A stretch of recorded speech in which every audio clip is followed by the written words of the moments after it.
नमस्कार मेरे प्यारे दोस्तों, स्वागत है आप सभी का हमारे आज के इस वीडियो में। और आज का वीडियो बहुत ही खास टॉपिक पे मैं बनाने वाला हूँ। मुझे काफ़ी सारे कमेंट्स आ रहे हैं, लेकिन उन सारे कमेंट्स में से एक कमेंट ऐसा मिला जो कि मुझे काफ़ी पसंद आया और मुझे लगा कि आपको इस टॉपिक पे वीडियो तो बना के देना ही चाहिए। ये टॉपिक इस तरह का टॉपिक है हमारे प्रॉपर्टीज़, हमारे ज़मीन से रिलेटेड, जो मुझे लगता है कि काफ़ी सारे हमारे लोग नहीं जानते इसके बारे में। तो आज हम उसी टॉपिक पे बात करेंगे कि बकास्त भूमि क्या होता है। ठीक है, बहुत सारे लोग नहीं जानते होंगे, बहुत सारे लोग जानते भी हैं। तो मैं इस वीडियो में कोशिश करूंगा कि जितना सरल से सरल लैंग्वेज में हो सके मैं आपको इसके बारे में प्रॉपरली बता सकूं। तो वीडियो में आगे बढ़ने से पहले आप सभी से गुजारिश करूंगा कि अगर अभी तक आपने हमारे चैनल को सब्सक्राइब नहीं किया है, चैनल को सब्सक्राइब कर ले, बेल आइकन प्रेस करके ऑल नोटिफिकेशन ऑन कर दे, ताकि आपको हमारे इस चैनल पे आने वाले इसी तरह के नॉलेजेबल वीडियोस का नोटिफिकेशन मिलता रहे। तो चलिए वीडियो में आगे बढ़ते हैं और समझते हैं बकास्त भूमि के बारे में।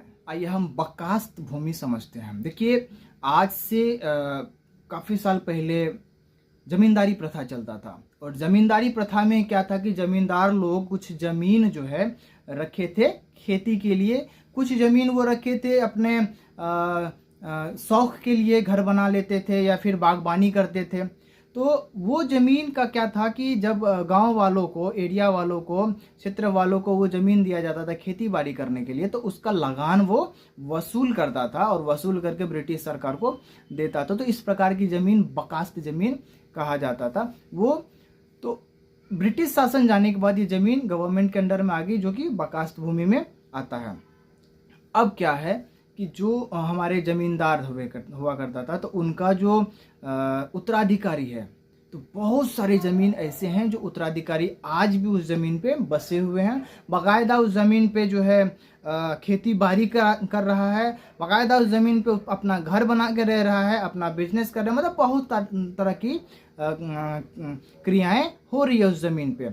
और तो और वो उस ज़मीन का लगान भी कंटिन्यू भर के आ रहे हैं। 30 साल से ऊपर से अगर आप लगान भर रहे हैं प्रॉपरली, ठीक है, तो इस तरह के ज़मीन को जो है बंदोबस्त किया हुआ मान लिया जाएगा। अब लेकिन यहाँ पे बात आती है कि अभी भी उस ज़मीन का जो खतियान है उस पर बकास्त भूमि लिख के आ रहा है। तो क्या ये ज़मीन गवर्नमेंट ले लेगी?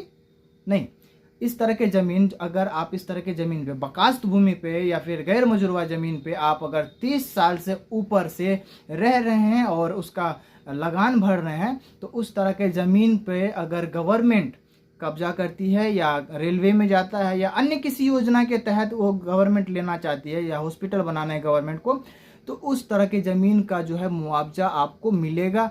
आप उसके मुआवजे का हकदार हैं, आप क्लेम कर सकते हैं उसका मुआवजा, क्योंकि आप 30 साल से ऊपर से रह रहे हैं। देखिए, भूतपूर्व मध्यवर्ती के द्वारा निबंधित पट्टा या फिर हुक्मनामा कह लीजिए, हुक्मनामा गैर मजुरवा जमीन जो है रैयत और उसकी उत्तराधिकारी का ही माना जाएगा। यदि उनके द्वारा सादा हुक्मनामा का नाम दिया गया है और हुक्मनामा 1 जनवरी 1946 से पूर्व का है और रसीद उन्मूलन वर्ष में कट रहा है, तो इस तरह का ये जमीन जो है रैयत और उसके रैयती का माना जाएगा। यदि सरकार के द्वारा गैर मजुरवा जमीन किसी को बंदोबस्त की जाती है, तो उसे पर्चाधारी का रैयती जमीन माना जाएगा।